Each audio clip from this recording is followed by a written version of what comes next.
Again, with drills when it comes to self-defense, if it is something that does not apply directly to an actual street situation or can be applied to a street situation, then you shouldn't be drilling it, period. Drills in self-defense should have a direct application to a real-life situation. Otherwise, what is the point of wasting your time running through repetitions that aren't going to do anything for you down the road? So here's another great drill for you to try at home.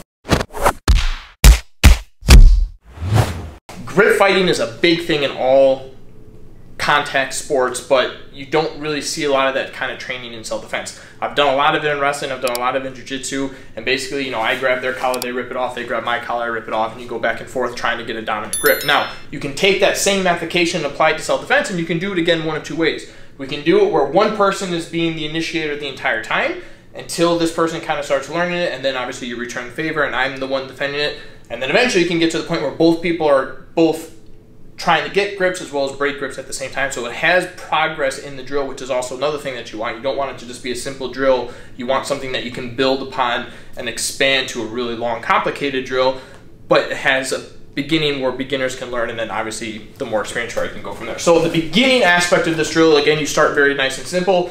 Start with the simple wrist grabs. This person can grab me any which way that he wants, but the rule of thumb is I have to let him maintain the grip first. So the second he grips, I just have to do some sort of breakaway. And again, you can do practical breakaways that you've learned in one of your forms of martial arts, or again, because you're trying to train like a live situation, just break the grip off as fast as you can. It's not always going to be a simple technique. It's going to sometimes just have to use a lot of force and quick motion to get it off, but again, that still works. So he grabs me here, I can easily just break the hand off. He grabs me again somewhere else, I just simply press it off, and we just kind of play this game a little bit and just keep working.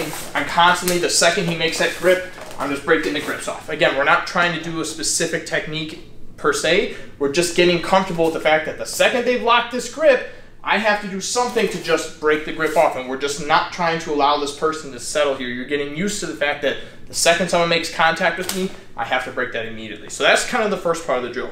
Second part is you slowly start expanding up the body a little bit more. So instead of just grabbing the wrist in this case, maybe he starts grabbing the forearm, or he grabs the bicep, or he grabs the shoulder a little bit. But again, it's the same idea that the second he grabs your arm, I'm breaking those grips off right away. And again, it doesn't have to be a real clean technique. It's just the idea that I'm not allowing this person to maintain grips. And again, you start kind of picking up the speed a little bit. They may start just kind of grabbing one at a time.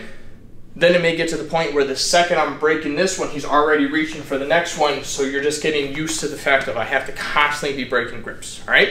The last step of this is now he's also going to start reaching for collar ties or grabbing the head pressure. So now not only am I worried about grabbing here, but eventually you're going to get a grip up here. Now again, with this one, you can do some form of just breakaway. I can also counter grip it a little bit and then check them back a little bit from there. And again, it's just the idea that we're playing this I'm not allowing this person to get any grip, or at least if he does get a grip, I'm breaking it off as fast as I physically can. Now, you can get creative with how you break the grips, and it also depends on how strong this person's holding you. Again, when you first start off on the drill, or even if you are more experienced, start off nice and light, nothing crazy, you're grabbing nice and light. But as he starts grabbing a little bit tighter, let's say you start doing this and it's not working. You have a couple options, and again, this is where taking out the idea of using a specific technique and just focusing on the overall goal, which is to break the grips, this is where it truly helps in these situations. Now from here, if these ones aren't working, he's just got a nice tight grip, I can literally grab onto him and utilize my knee if I need to and break off the grip that way.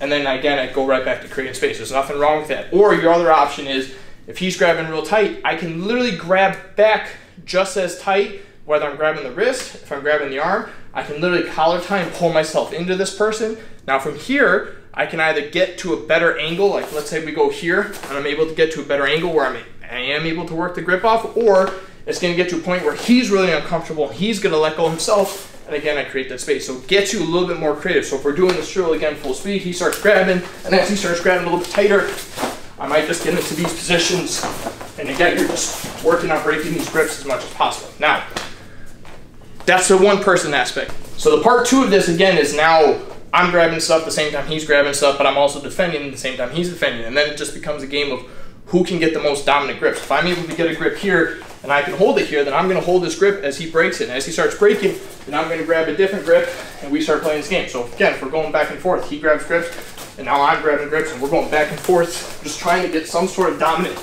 grip. You can move around a little bit, and it's just the idea that I'm getting comfortable controlling grips while also fending off grips at the same time. I don't want it to sit in one place. neither does he. And that drill, again, feeds into a little bit more of clinch work, and it allows you to start understanding what it's like to be in a clinch situation. And again, it's something that you can start building off from there. So we can work specific goals of, okay, we're gonna start working on these grips as we're both fighting back and forth. At one point, one person drops and goes for a takedown of some sort, okay? Or we work another situation where somehow I have to work and get to the back again, similar to kind of like the pummel drill a little bit. So you have options to build off from there. Again, it can literally just be a solo drill that one person's doing all the attacking, one person's doing all the defending, or even better, again, the more advanced you are, you're both attacking, you're both defending at the same time. So grip fighting, it happens in real situations, happens in sport. It is something I highly recommend you practice as much as possible. And again, it has direct application to the street. If you're able to get comfortable to the idea of breaking or controlling the grip immediately, you're gonna be comfortable on the street anytime someone puts their hands on you, anytime someone starts reaching for a weapon of theirs or yours. It helps a lot in those situations. So apply this drill to your training, practice it as much as you can, and again, just get comfortable with the idea of controlling grips, but also being able to apply grips that makes it a little bit difficult for that person to hold on to. And again, you're gonna learn what grips work and don't work the best, depending on your situation. So add this to your training, let us know what you think. We'll see you next time.